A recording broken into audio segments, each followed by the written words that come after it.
O sol nascia sobre Roma, dourando as cúpulas brancas e os muros antigos do Vaticano. Dentro da Capela Sistina, o silêncio era quase sagrado. Os cardeais, ainda envoltos no luto pela partida do Papa Francisco, se reuniam para eleger seu sucessor. Entre eles, o cardeal Robert Prevost, recentemente nomeado por Francisco como prefeito da dicastério para os bispos, parecia distante, absorto em oração. Seu rosto, marcado pelo tempo e pelas viagens missionárias, refletia uma serenidade que contrastava com a tensão do ambiente. Após dias de reclusão e orações intensas, o fumo branco subiu ao céu. A multidão na Praça São Pedro explodiu em aplausos. O anúncio ecoou: "Habemus papam", temos um papa. O novo pontífice escolheu o nome Leão XIV.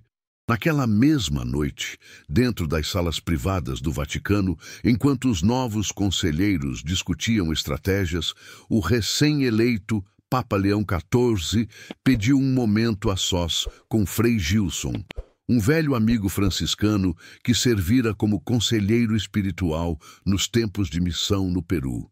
Os guardas suíços, surpresos, viram o frei sair pálido, sem dizer palavra. Ninguém ouvira o que foi dito, mas todos perceberam que algo havia mudado.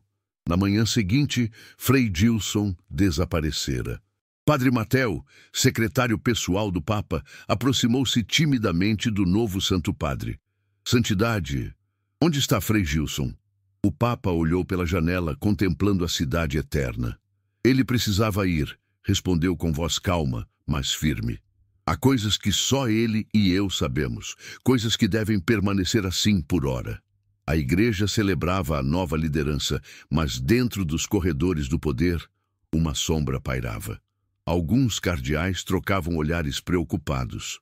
Havia algo mais por trás daquela conversa secreta, e o sumiço repentino do frei não passara despercebido. Enquanto isso, nas ruas de Roma, rumores começavam a circular.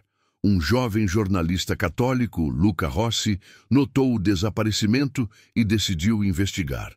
Ele não imaginava que essa simples curiosidade desencadearia uma série de acontecimentos que abalariam a igreja até seus alicerces. No pequeno quarto de um albergue humilde em Assis, Frei Gilson escrevia em seu diário com mãos trêmulas. A luz fraca da vela projetava sombras dançantes nas paredes de pedra. "Senhor", orava ele entre lágrimas, "se o caminho que escolhi é o teu, fortalece-me. Se não for, guia-me para onde devo ir." Fora do Vaticano, a notícia do desaparecimento do frei causava espanto. Dentro das salas de reunião, alguns cardeais manifestavam preocupação, outros, ceticismo. "Um homem idoso talvez tenha se perdido", disse o cardeal Ortega, mexendo os papéis com indiferença. "Ou talvez esteja escondendo algo", retrucou baixinho o cardeal de Luca, olhando fixamente para o Papa. Leão XIV permanecia calmo, mas seus olhos denunciavam uma dor antiga. Naquela noite, em sua capela privada, ajoelhou-se por horas diante do Santíssimo Sacramento.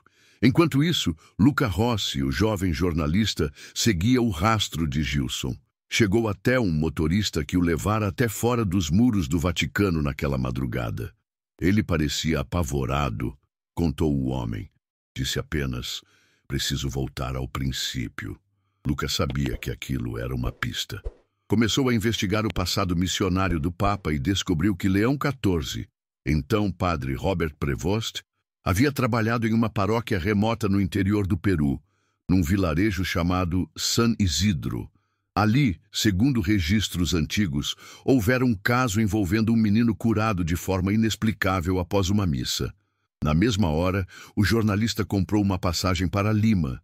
2 dias depois, em San Isidro, Luca conversava com velhos moradores.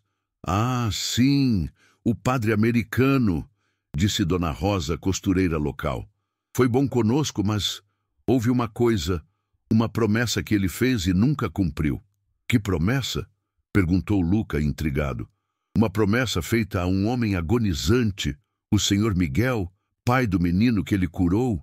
Dizem que o padre jurou cuidar do garoto como se fosse seu próprio filho, mas quando o menino precisou dele, foi embora. Luca anotou tudo. Tinha agora uma história maior do que imaginara, algo pessoal, algo que poderia abalar a imagem do novo Papa. Mas antes de seguir adiante, decidiu retornar a Roma. Precisava saber mais sobre Frei Gilson e sobre a promessa não cumprida. Na redação do jornal, enquanto digitava suas primeiras notas, sentiu um frio percorrer sua espinha. Aquilo não era apenas uma reportagem, era uma busca pela verdade. Uma verdade que talvez alguém queria manter oculta. Na quietude de um convento franciscano em Assis, Frei Gilson acordava cedo, antes do sol nascer. Ainda sob o manto da noite, ajoelhava-se diante do altar menor na capela lateral e orava com uma intensidade que parecia romper os céus. Senhor, murmurava ele, se é tua vontade que eu permaneça escondido, fortalece meu coração. Se for hora de falar, dá-me coragem. Do lado de fora, as ruas ainda dormiam. Dentro do convento, porém, a presença do frei causava certa agitação. Irmãos mais jovens cochichavam, porque um homem tão conhecido pela sua sabedoria e humildade fugira do Vaticano sem explicação. Naquela manhã, uma carta chegou. Entregue por mãos anônimas, trazia apenas uma frase: "Você não pode fugir para sempre." Frei Gilson apertou o papel entre os dedos, respirou fundo e dobrou-o cuidadosamente. Sabia que era verdade. Enquanto isso, em Roma, o Papa Leão XIV recebia seu secretário particular, Padre Mateo, em seu escritório privado. Alguém precisa encontrá-lo, disse o Papa, olhando pela janela, mas não como os outros imaginam. Preciso que alguém vá até ele com amor, não com perguntas, mas com escuta. Quem, santidade? Alguém que não esteja preso ao peso das aparências. Um jovem, um coração aberto. Padre Mateo hesitou. O senhor está falando de Luca Rossi? O Papa virou-se lentamente, fixando seus olhos castanhos no sacerdote. Sim, ele tem perguntas. E talvez, por isso mesmo, possa ouvir a resposta. No mesmo instante, em San Isidro, Peru, Luca descobria mais sobre o menino curado. Chamava-se Mateus, agora um jovem agricultor que vivia recluso nas montanhas. Pouco falava do passado, mas os moradores diziam que, quando criança, tivera febres altíssimas e fora dado como perdido. Até que, durante uma missa celebrada pelo então padre Robert Prevost, o menino levantara-se do leito e caminhara até o altar. Mateus havia mudado depois disso. Muitos o viam como abençoado, outros como amaldiçoado. Luca decidiu visitá-lo. Guiado por um velho camponês, subiu por trilhas íngremes até uma casa simples de pedra. Quando bateu à porta, demorou alguns minutos até que ela se abrisse. Eu sabia que você viria, disse Mateus, encarando-o com olhos profundos, como se lessem sua alma. Você me conhece? Perguntou Luca, surpreso. Conheço o que você procura, respondeu Mateus, dando passagem. Mas a verdade não é como você imagina. Ela pesa e transforma. Dentro da casa, sobre a mesa, estava o retrato desgastado de um padre jovem. Era o Papa Leão XIV, décadas atrás. Luca sentiu um frio percorrer suas costas. Aquilo era apenas o começo. Mateus serviu chá de hortelã em xícaras simples de barro e apontou para uma cadeira diante da mesa. Sente-se, disse com voz calma, quase profética. Você veio por causa do passado, mas o que procura não está apenas no que aconteceu, mas no que foi deixado para trás. Lucas sentou-se, ainda impressionado com a familiaridade do ambiente. Na parede, um crucifixo antigo, ao lado de um pequeno quadro colorido da Virgem de Guadalupe. O cheiro de terra molhada entrava pelas frestas da janela aberta. Como você sabia que eu viria? Perguntou Luca, tentando manter a compostura. Porque sempre vem alguém, respondeu Mateus, olhando fixamente para ele. Às vezes é um padre, às vezes um jornalista. Todos querem entender. Poucos estão preparados para ouvir. O jovem repórter anotava mentalmente cada palavra. Havia algo naquela casa, naquela conversa, que ia além da matéria. Era como se estivesse sendo julgado não pelo que escreveria, mas pelo motivo pelo qual estava ali. Mateus levantou-se e caminhou até uma gaveta de madeira esculpida. Tirou de lá um caderno encapado em couro desgastado, cheio de manchas de tempo e uso. Meu pai escreveu isto antes de morrer, disse, entregando-o a Luca. Ele sabia que um dia alguém viria buscá-lo. E me pediu que só o entregasse se eu visse nos olhos da pessoa a mesma pergunta que carrego há tantos anos. Luca abriu o caderno com cuidado. As páginas estavam escritas em espanhol e datadas de mais de 30 anos atrás. A primeira entrada era breve. Hoje, o padre americano salvou meu filho. Prometeu que cuidaria dele como seu próprio sangue. Que Deus o julgue se quebrar essa promessa. Luca leu em silêncio, o coração acelerando. As páginas seguintes contavam detalhes do milagre, das palavras do padre Robert, da emoção do povo. Mas havia algo mais. Uma confissão. Miguel, o pai de Mateus, admitia ter cometido um erro grave no passado. Um segredo que envolvia uma promessa antiga, feita em um momento de desespero. Meu pai era um homem dividido, explicou Mateus. Ele tinha fé, mas também medo. Quando o padre Prevost curou-me, acreditamos que tudo mudaria. Mas meses depois, ele partiu, sem dizer adeus, sem cumprir sua promessa. Luca ergueu os olhos do caderno.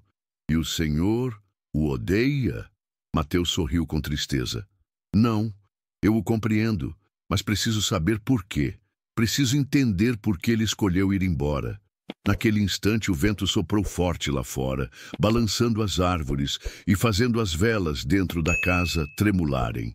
Luca fechou o caderno e olhou para Mateus. Vou descobrir, disse, com firmeza. Vou encontrar a resposta.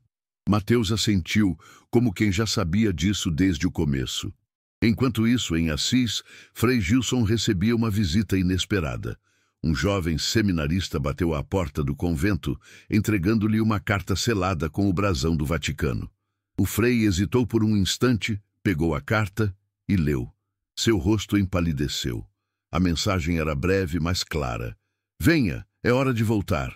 Frei Gilson dobrou a carta com cuidado, como se manuseasse algo sagrado. Seus dedos tremiam levemente, mas seus olhos já não pareciam tão perdidos. Minha mensagem era clara.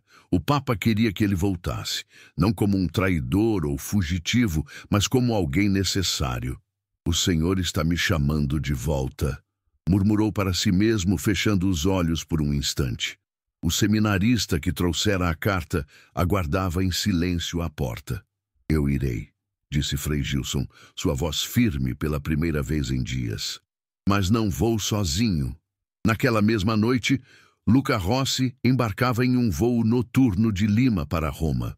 Trazia consigo o caderno do pai de Mateus e uma promessa: descobrir a verdade. No avião, folheava as páginas sob a luz fraca da cabine. As palavras ecoavam em sua mente. Um padre jovem que cura um menino doente. Uma promessa não cumprida. Um segredo enterrado no tempo. E, acima de tudo, uma pergunta insistente. Por que o Papa Leão XIV abandonara aquele garoto? Ao chegar a Roma, foi recebido por uma surpresa inesperada. Padre Mateu o esperava no aeroporto. Ah, Santidade deseja vê-lo, disse o secretário sem rodeios. Luca estranhou. Como o Papa sabia que ele estava voltando? E por que agora? Chegando ao Vaticano, o jovem jornalista foi levado diretamente aos aposentos papais. Antes que pudesse falar, o Papa ergueu a mão pedindo silêncio. Você tem algo importante, disse Leão XIV, olhando fixamente para o caderno nas mãos de Luca. Sim, respondeu Luca nervoso. É sobre Mateus, sobre o Senhor, sobre uma promessa que o Senhor fez e... O Papa abaixou os olhos por um momento como se estivesse diante de uma memória dolorosa. Há promessas que não são quebradas por esquecimento, mas por sacrifício, disse suave. E há verdades que carregamos até que alguém esteja pronto para ouvi-las. Nesse instante, Frei Gilson entrou na sala. Os dois homens se encararam. Havia décadas de história entre eles. Amizade, dor, silêncio. É hora, disse o Papa, virando-se para Luca. Conte a todos o que aconteceu. Mas saiba, nem toda verdade é simples, nem toda escolha é fácil. Luca abriu o caderno, respirou fundo e começou a ler. Era a história de um homem que, na juventude, enfrentara uma crise de fé, que, ao salvar um menino, pensara ter encontrado sua resposta, mas que, ao ser confrontado com uma revelação inesperada, fizera uma escolha que mudaria sua vida para sempre. Enquanto isso, nos corredores do Vaticano, alguns cardeais observavam a reunião com crescente preocupação. Algo grande estava prestes a ser revelado, e talvez, dessa vez, o mundo inteiro ouviria. Luca abriu o caderno e leu a primeira página em voz alta, como se cada palavra tivesse peso suficiente para curvar o ar ao redor. Hoje, o padre Robert salvou meu filho da morte. Eu lhe dei minha alma em troca. Que Deus me perdoe. A sala mergulhou no silêncio. O Papa Leão XIV fechou os olhos por um instante, como se relembrasse aquele momento com exatidão. O cheiro úmido da igreja de barro, o choro desesperado dos fiéis, as mãos trêmulas do pai suplicando misericórdia. Frei Gilson caminhou até uma janela e fitou o céu escuro de Roma. Sua voz soou rouca, mas firme.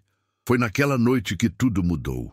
Você estava ali, em frente àquele menino quase sem vida, e falou comigo, não como um homem de fé, mas como alguém que duvidava de tudo. Eu duvidava, confirmou o Papa baixo, mas fui movido por algo maior. Não sei se foi Deus ou apenas desespero. Naquele momento, eu senti como se estivesse sendo puxado para fora de mim mesmo. Luca virou a página e leu outra entrada. Ele disse que Mateus viveria, mas só se eu entregasse a ele algo que pertencia ao passado. Não compreendi o que era na época. Agora entendo. Era minha alma, minha pureza, meu pecado. O jornalista ergueu os olhos confuso. O que isso significa? O que ele quer dizer com entregar o pecado? Frei Gilson voltou-se para o Papa. Conte a ele, pediu suavemente. É hora. O Papa respirou fundo, como quem prepara o coração para uma confissão antiga. Miguel, o pai de Mateus, havia cometido um crime anos atrás. Um crime que pesava em sua consciência. Ele sabia que ia morrer em breve e temia deixar seu filho órfão em um mundo cruel. Assim, veio até mim. Implorou-me que salvasse Mateus. Disse que faria qualquer coisa, até mesmo revelar um segredo que carregava há décadas. Qual segredo? Perguntou Luca, segurando o caderno com força. Ele confessou ter assassinado um homem durante um assalto muitos anos antes. Ninguém jamais descobrira, mas a culpa o corroía. E o Senhor, eu orei. Orei pedindo orientação. E então, sem pensar, eu disse, Mateus viverá. Se você me entregar sua alma, se você renunciar ao mal e se entregar totalmente a Deus. Frei Gilson completou. O Papa não tinha poder para fazer milagres, mas Miguel acreditou nele. Acreditou com tamanha força que na manhã seguinte, Mateus acordou curado, como se o próprio céu tivesse respondido à fé daquele homem. Luca ficou mudo por alguns segundos. E por que o Senhor foi embora depois disso? Por que não cumpriu a promessa de cuidar dele? Porque tive medo, respondeu o Papa, com honestidade que partia o coração. Percebi que, por um momento, usei a fé como barganha. Isso me assustou. Pensei que eu não fosse digno de permanecer ali, que talvez eu nunca tivesse sido chamado por Deus, apenas usado sua vontade como refúgio pessoal. Frei Gilson aproximou-se e tocou o ombro do Papa. Mas agora, você está pronto para voltar ao começo. O Papa assentiu. Sim, e preciso ver Mateus, em pessoa. O Papa Leão XIV caminhava pelo jardim privado do Vaticano, as mãos unidas em oração silenciosa. O sol da manhã banhava os ciprestes e iluminava o lago de pedra, onde os cisnes deslizavam com graça serena. Era um dia como qualquer outro para o mundo exterior, mas dentro do coração do Santo Padre, uma tempestade se formava. Frei Gilson aproximou-se por trás, sem pressa. "Você tem medo", disse ele simplesmente. O Papa parou e virou-se para o velho amigo. "Tenho medo de decepcionar Mateus", admitiu. "E mais ainda, tenho medo de que Deus me veja como eu me vejo, um homem que falhou na promessa que fez diante dele." Frei Gilson sorriu com ternura. "Mas você não é mais aquele padre jovem e inseguro. Você cresceu, sofreu, aprendeu. A verdadeira vocação nem sempre é clara no início. Às vezes, só entendemos nossa missão quando olhamos para trás." O Papa abaixou a cabeça. "Então preciso voltar ao começo. Enfrentar meu passado não como um homem perfeito, mas como um servo arrependido." Naquele mesmo instante, Luca Rossi lia mais uma página do caderno de Miguel. Sentado em uma sala modesta do Vaticano, ele anotava cada detalhe, tentando entender o peso das palavras. Mateus viveu, mas algo nele mudou. Ele viu algo naquela noite. Disse que viu luz saindo do padre, que ouviu vozes. Eu sei que ele fala a verdade, porque naquela hora eu também vi. Eu também ouvi. Luca fechou o caderno, perplexo. "Isso parece uma aparição", murmurou para si mesmo. Padre Matteo entrou na sala. "Santidade deseja que você viaje com ele até o Peru", anunciou. "Eu?", surpreendeu-se Luca. "Sim, ele quer que você testemunhe tudo, que escreva a história, mas não apenas com palavras, com fé." Luca hesitou. "E se essa história não for tão bonita assim?" "Toda história verdadeira é bonita", respondeu o padre, "mesmo quando dói." No dia seguinte, o Papa, acompanhado por Frei Gilson e Luca, embarcava em um voo rumo ao Peru. Durante o trajeto, o Papa permaneceu em silêncio, olhando pela janela, como quem revivia memórias antigas. Ao chegarem a San Isidro, foram recebidos por Dona Rosa, a costureira idosa que conhecera o jovem padre décadas atrás. "Bem-vindo de volta, Padre Robert", disse ela emocionada. "Mateus está à sua espera." Quando entraram na casa de Mateus, o jovem agricultor levantou-se calmamente e fitou o Papa com olhos profundos, como se estivesse esperando por aquele momento há toda uma vida. "Finalmente", disse Mateus, "você voltou." O Papa deu um passo à frente e, pela primeira vez em décadas, sentiu o chão antigo sob seus pés. Respirou fundo. "Mateus, peço perdão. Eu devia ter ficado. Devia ter sido seu pai espiritual, como prometi. Fui fraco, tive medo." Mateus não respondeu imediatamente. Apenas aproximou-se e tocou o ombro do Papa. "Você está aqui agora", disse suavemente. "E isso basta." No céu, acima das montanhas, uma ave solitária planava, como se vigiasse aquela reconciliação sagrada. A noite em San Isidro era tranquila, pontuada apenas pelo som do vento nas montanhas e o latido distante de um cão. Na casa simples de Mateus, o Papa Leão XIV sentava-se à mesa com Frei Gilson, Luca e o próprio Mateus. Diante deles, uma refeição humilde, pão caseiro, frutas frescas e chá quente. O silêncio entre os homens não era de desconforto, mas de reconhecimento mútuo. Cada um parecia sentir que algo mais estava prestes a ser dito, algo que ia além das palavras. "Há tanto tempo espero por este momento", disse Mateus, olhando diretamente para o Papa, "mas não por vingança, por compreensão." O Papa assentiu, seus olhos marejados. "E eu vim para dar isso a você, com honestidade, sem máscaras." Frei Gilson sorriu levemente. "Às vezes, é preciso perder-se para encontrar quem realmente somos." Luca, que observava tudo em silêncio, resolveu falar. "Mateus, há algo no caderno de seu pai que ainda me confunde. Ele diz que viu luz saindo do padre Robert naquela noite, que ouviu vozes. O senhor se lembra disso?" Mateus fixou os olhos no Papa antes de responder. Eu me lembro de tudo, disse, baixo. Lembro-me da dor, do desespero, da febre que queimava meu corpo. Lembro-me da voz do padre falando comigo como se soubesse exatamente onde eu estava, mesmo sem me ver. E depois houve uma luz. Não como a do sol, nem como a da lua. Era diferente. Como se alguém estivesse ali, conosco. Ele respirou fundo. E então as vozes. Uma delas dizia: "Este menino é amado.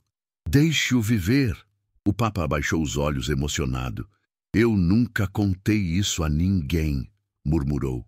"Achei que fosse apenas minha imaginação. Mas Mateus também ouviu?" "Você ouviu também?" perguntou Frei Gilson, surpreso. O Papa assentiu devagar. "Naquele momento, eu orei como nunca antes. Pedi a Deus que salvasse Mateus. E então, escutei. Foi como se uma presença estivesse ao meu lado, respondendo, dizendo que a fé do pai era forte o suficiente para curar o filho. Houve um longo silêncio. Então foi isso, disse Luca, quase para si mesmo. Foi fé. Fé verdadeira, tanto do pai quanto do padre." Mateus sorriu. Ou talvez tenha sido mais que isso. Naquela noite, os 5 homens caminharam até a pequena igreja local. Dentro dela, as velas tremulavam suavemente diante do altar. O Papa aproximou-se e ajoelhou-se. "Senhor", chorou ele, "se este homem precisava de um pai, perdoa-me por ter fugido. Se este menino precisava de ti, obrigado por tê-lo salvo." Mateus ajoelhou-se ao seu lado. "E se este padre precisava de coragem para voltar", completou. "Obrigado por tê-lo trazido de volta." Do lado de fora, Dona Rosa observava a cena com lágrimas nos olhos. "Finalmente", murmurou ela, "a promessa será cumprida." No céu noturno, uma estrela brilhava intensamente sobre a montanha. Na manhã seguinte, o sol nascia sobre as montanhas de San Isidro, banhando a pequena igreja com uma luz dourada que parecia envolver tudo em serenidade. O Papa Leão XIV caminhava sozinho pelo pátio de terra batida, os braços cruzados às costas, o olhar perdido nas colinas distantes. Frei Gilson aproximou-se em silêncio e parou ao seu lado. "Você parece mais leve", disse suavemente. O Papa sorriu sem desviar os olhos do horizonte. "É estranho. Eu esperei tanto tempo para voltar, achando que traria respostas. Mas Mateus me mostrou que não precisamos de explicações. Precisamos de presença. E você está aqui agora", respondeu Frei Gilson. "Isso é o que importa." Enquanto isso, Luca Rossi lia novamente o caderno de Miguel, sentado sob a sombra de uma árvore no quintal da casa de Mateus. "Há algo aqui que ainda não entendi", murmurou, virando uma página rasgada no canto. Seu pai escreveu: "Mateus não é apenas meu filho. Ele é também parte de um plano maior. A promessa não era só minha, era também de Deus." Luca ergueu os olhos, confuso. O que ele quis dizer com isso? Mateus apareceu à porta da casa, como se tivesse ouvido a pergunta mesmo sem palavras. "Meu pai acreditava que eu fui salvo por um motivo", disse aproximando-se. "Não apenas para viver, mas para servir." "Servir?" perguntou Luca. Mateus assentiu. "Quando criança eu via coisas, sonhos, visões. Às vezes eram pessoas que choravam. Outras eram rostos que eu nunca tinha visto, mas que pareciam me conhecer. Meu pai dizia que eu tinha sido escolhido para algo, que a cura não foi acidental." Luca fechou o caderno e olhou para o Papa. "Santidade, o senhor acredita nisso?" O Papa hesitou por um instante antes de responder. "Eu acredito que Deus chama cada um de nós de formas diferentes. Alguns são chamados para o sacerdócio, outros para a vida religiosa. Mas há alguns que são chamados para algo mais... uma missão que nem sempre compreendemos enquanto vivemos." Mateus encarou-o com firmeza. "E se essa missão for minha?" Nesse momento, Dona Rosa trouxe uma bandeja com chá quente e pães frescos.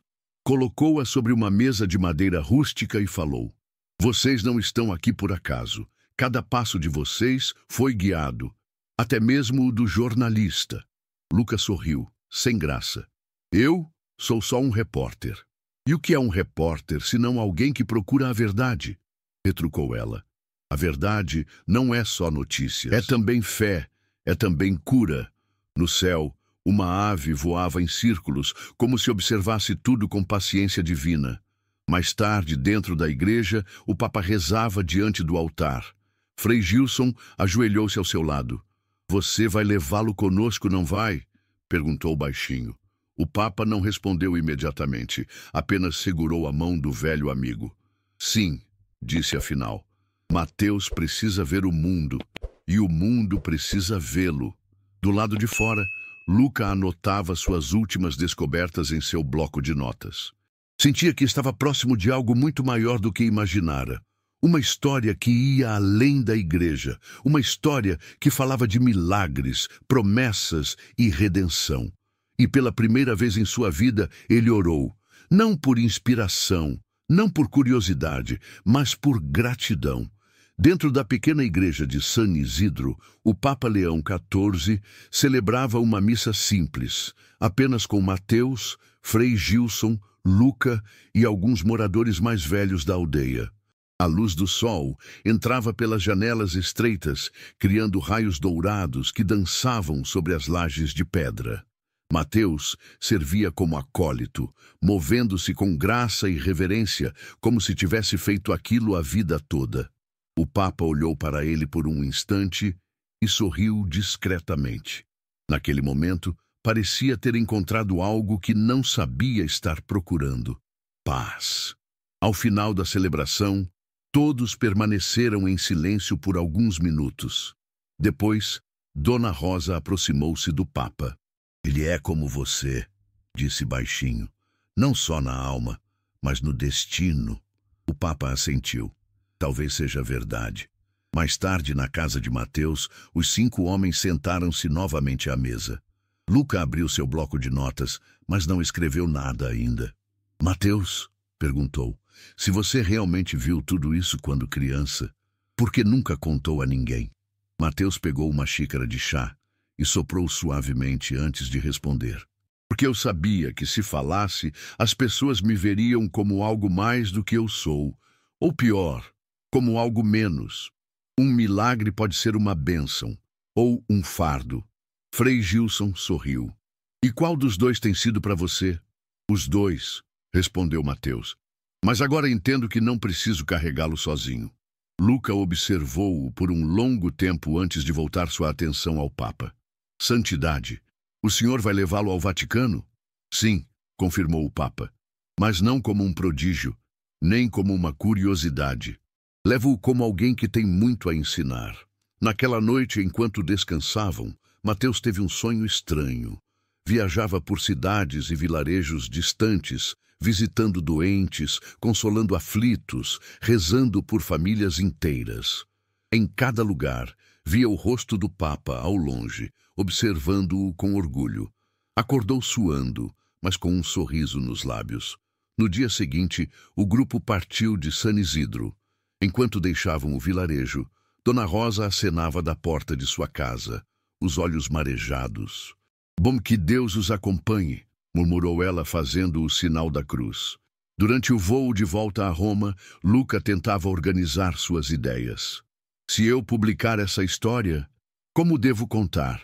Perguntou ao Papa. Leão XIV virou-se para ele, seus olhos profundos como o mar. Conte com humildade, respondeu. Conte com fé e, acima de tudo, conte com amor. Mateus, sentado ao lado da janela, olhava para o céu sem dizer nada. Sua mão direita segurava o crucifixo que usava no pescoço, como se estivesse relembrando uma promessa antiga. Em Roma, ao chegarem ao Vaticano, foram recebidos por um clima tenso. Alguns cardeais já haviam ouvido rumores. Havia dúvidas, medos, até mesmo resistências. Quem é esse homem? Perguntou o cardeal de Luca friamente. O Papa ergueu os olhos e respondeu com firmeza. É alguém que Deus preparou para uma missão, e é meu dever ajudá-lo a encontrá-la. Mateus, calmo, inclinou a cabeça em respeito. Eu vim aqui não para mudar a igreja, disse. Vim para lembrá-la de quem ela é. E assim, sob os olhares curiosos e desconfiados dos guardas suíços e membros do clero, Mateus entrou pela primeira vez no coração da cristandade. Dentro dos aposentos papais, o Papa Leão XIV e Mateus conversavam em voz baixa. A luz suave das velas iluminava seus rostos, refletindo séculos de história pessoal e espiritual. "Você se sente preparado para isso?" perguntou o Papa. Mateus assentiu calmamente. "Não sei se alguém pode estar verdadeiramente preparado para algo assim, mas sei que não estou sozinho." O Papa sorriu com ternura. "Nunca esteve, nem está agora." Naquela noite, Mateus foi apresentado aos principais conselheiros do Vaticano. Alguns olharam-no com curiosidade, outros com desconfiança. O cardeal de Lucca foi o primeiro a falar. "Dizem que você viu coisas na sua infância, que ouviu vozes, que teve visões. O que o faz diferente de tantos outros?" Mateus encarou-o sem medo. "Nada me faz diferente, exceto talvez minha disposição para escutar e minha coragem para obedecer ao que ouço." Frei Gilson, que assistia à reunião em silêncio, interveio. "Às vezes, Deus escolhe os mais simples para revelar o que é mais profundo. Um pastor, um pescador, até mesmo um agricultor de montanha." O Papa ergueu a mão pedindo calma. "Mateus não está aqui para ser julgado. Está aqui para nos ajudar a lembrar o que muitas vezes esquecemos, que a fé é viva, que ela age, que ela cura." Luca Rossi, observando tudo de uma distância discreta, anotava furiosamente em seu bloco de notas. Sentia-se como parte de algo muito maior do que imaginara. Era mais do que uma reportagem, era uma jornada de descoberta espiritual.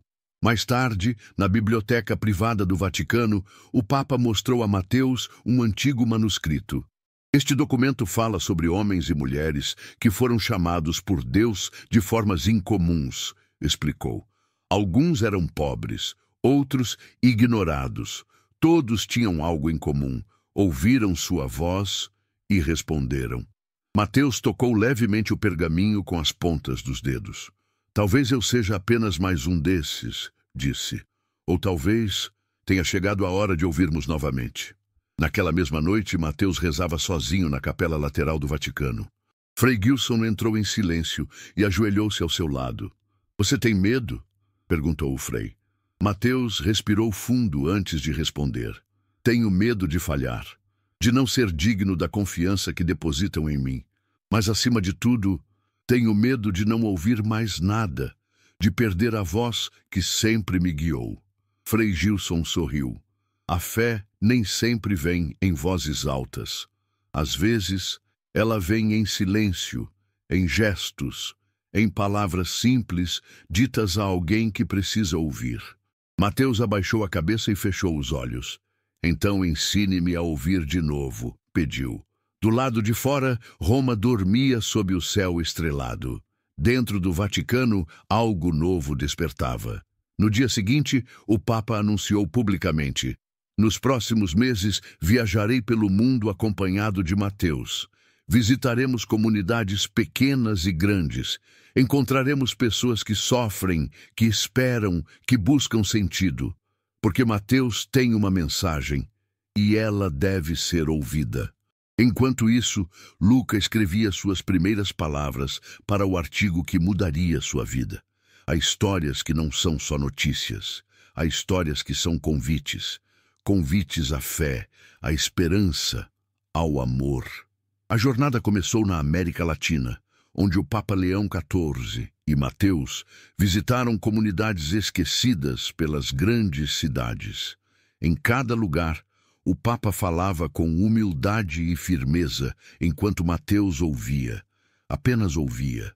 Às vezes, ele abraçava alguém em silêncio. Outras, colocava a mão sobre o ombro de uma criança e sorria. Não havia discursos longos, nem promessas vazias. Havia apenas presença. Em um pequeno vilarejo no norte do Brasil, durante uma visita a uma escola rural, uma menina aproximou-se de Mateus. Tinha os olhos cheios de lágrimas. Meu irmão está doente, disse ela. Ele não fala há dias. Os médicos não sabem por quê. Mateus ajoelhou-se diante dela e tocou sua mão. O que seu irmão mais gosta? Perguntou suavemente. Ele gosta de brincar comigo, gosta de ouvir histórias, gosta de ver as estrelas. Mateus fechou os olhos por um instante. Depois, levantou-se e caminhou até a casa da família. O menino estava deitado em uma rede, pálido, com os olhos fixos no teto. Mateus sentou-se ao seu lado e sussurrou algo que ninguém ouviu. Um minuto depois, o menino virou o rosto e sorriu. Ninguém soube explicar como. Mas naquela noite, o garoto falou novamente. Luca Rossi assistiu a tudo, fascinado. Anotou cada detalhe, mas não escreveu nada ainda. Sabia que aquilo era maior do que palavras. Ao retornarem a Roma, o mundo já falava de Mateus. Alguns diziam que era um milagre ambulante, outros que era apenas um homem bom. Mas todos concordavam.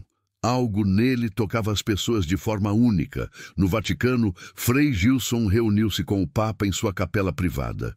"Você viu, não viu?" perguntou o Frei. O Papa assentiu. "Sim, Mateus não é apenas um homem curado. É um homem enviado." Frei Gilson sorriu. "E você? Você não é só o homem que voltou ao passado. Você é o homem que trouxe o futuro." Naquela noite, o Papa chamou Mateus para uma conversa nos jardins do Vaticano. "Você pode escolher", disse Leão XIV. "Pode continuar conosco, pode servir como quiser, ou pode voltar para San Isidro. Nenhuma decisão será errada." Mateus olhou para o céu, onde as estrelas brilhavam como diamantes sobre o manto negro. "Eu sei", respondeu, "mas também sei que minha jornada não termina aqui. Nem em San Isidro, nem em Roma. Ela terminará quando eu tiver dado a última palavra de esperança a quem precisa ouvi-la." O Papa sorriu com orgulho paternal. "Então sigamos juntos, até o fim." Dias depois, numa mensagem transmitida mundialmente, o Papa anunciou: "Nos próximos anos, continuarei visitando os confins da terra, com Mateus, com meus colaboradores, com todos que desejam levar uma mensagem simples. Deus está perto. Ele ouve. Ele ama. Ele cura." Enquanto isso, Luca finalizava seu artigo, que começaria com uma frase que agora parecia perfeita. "Há histórias que não são só notícias. Há histórias que são convites. Convites à fé, à esperança, ao amor." E assim, sob o sol de Roma, uma nova era na igreja começava. Não com poder, não com luxo, mas com escuta, com serviço, com fé. Se essa história tocou seu coração, deixe o seu like, se inscreva no canal e ative o sininho para receber notificações de novos vídeos. E agora queremos ouvir você. Qual momento dessa jornada tocou mais o seu coração? Deixe seu comentário e faça parte dessa conversa inspiradora. Que Deus abençoe sua vida e ilumine seu caminho. Até a próxima.